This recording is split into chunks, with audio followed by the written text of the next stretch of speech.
Most people believe money comes from work. You earn it, save it, and spend it every day. And somewhere in the background, governments are believed to print it. That idea feels complete. But this story leaves out something crucial. So where does money actually come from?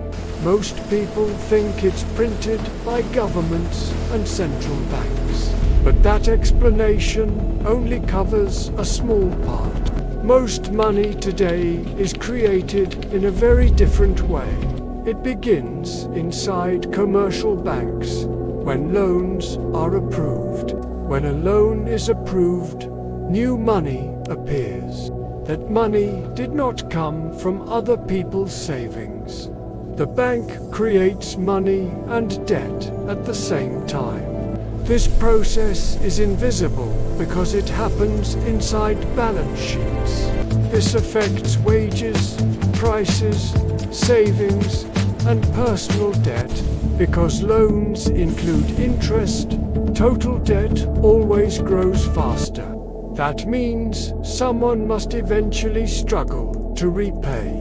When loans fail, money disappears, but the debt remains.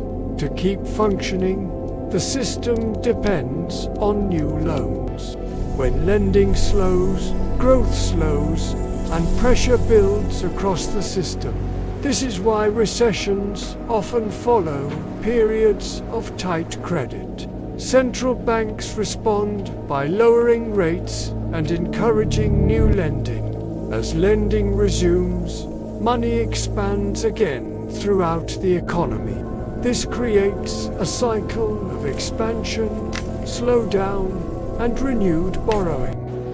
Most people experience the results without seeing the mechanism behind it. Money feels physical, but today it is mostly digital accounting.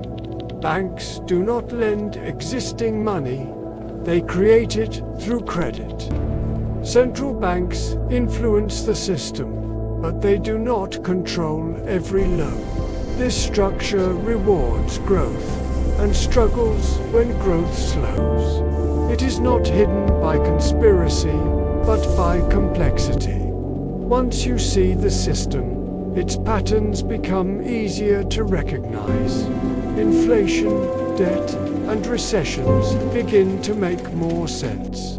Money is created when credit expands and erased when it contracts. Understanding this changes how you view work, saving, and risk.